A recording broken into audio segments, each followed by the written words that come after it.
What would I do if I was a woman for a day? I would go shopping for chocolate shoes.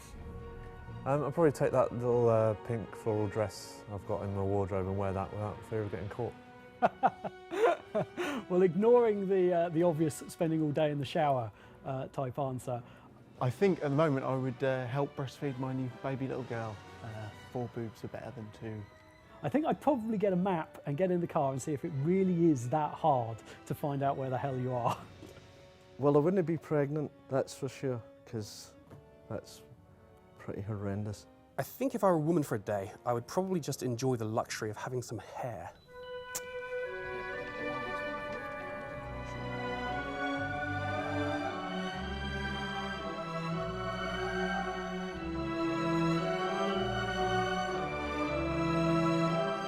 A good piece of concept art should take a basic idea that you've been given and imbue it with all the atmosphere possible. My favourite concept art that I've done has been generally the villagers and the creatures in Fable 2, especially the villager work that I've done. I hope I can see my influence in the style of the people in Fable, the style of the creatures. I hope that there's a little bit of darkness and a little bit of weirdness in there that's me. Fitting the world and the characters together is really best handled at the concept stage to make sure that everybody's on board with the general idea.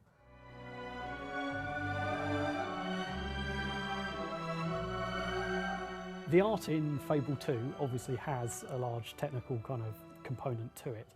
The most important thing is not to let the technology stand in the way of our artists. We do have a pipeline basically where artists will create a character and then they will pass it on to our technical animator Emilio, who will then rig the model, which is basically giving the shell a skeleton inside so we can move it and create our animations with it. At the moment I'm just doing some polishing to the male hero's skin. So I'm rendering out from ZBrush skin materials on a high-res mesh. We have a dynamic time of day, and when you start looking at the current generation of consoles and the type of complicated pre-computed lighting that we have to do to make the world feel, really kind of alive, to do that with a dynamic time of day is actually, quite a tricky job. So that's one of the things we do. Also, we allow you to walk from outside straight into a house, pretty much any house in the game.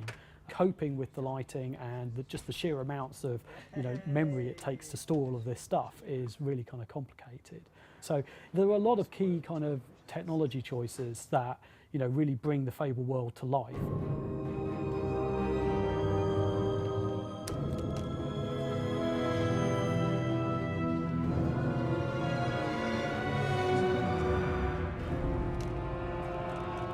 I think there's a few things that we do that other games don't do.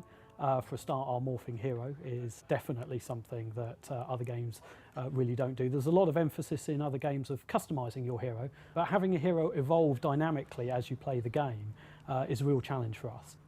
The morphs in Fable 2, are they going to be as extreme as we've hinted at? Yeah, they really are. I mean, we had this technology in Fable 1. We've got grand visions, as anybody who's ever listened to Peter will know.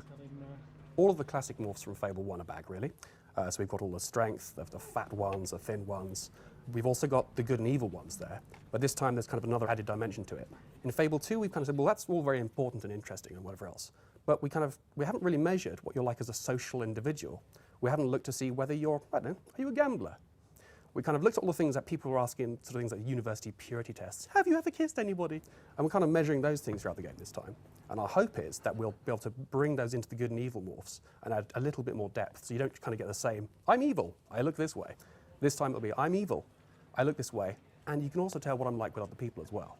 We've still got tattoos, we've got makeup this time round, and obviously the bank of clothing and outfits is far larger than in Fable 1. So all that is customisable, interchangeable. So if you want to wear your chicken hat with your corset and your high boost you can. You can make the hero look as cool as you want, or you can make them look, you know, a complete fool, the real clown around town.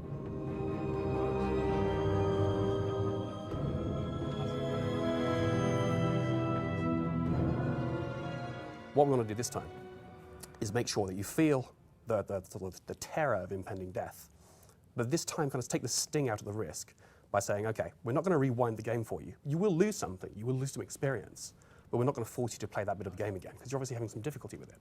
So what we're going to do instead is take the experience from the environment around you and use that for your kind of your one last heroic struggle. You'll rise up, kind of burst up with energy, and everybody will go flying, and the music will swell, and you'll feel very heroic for that moment.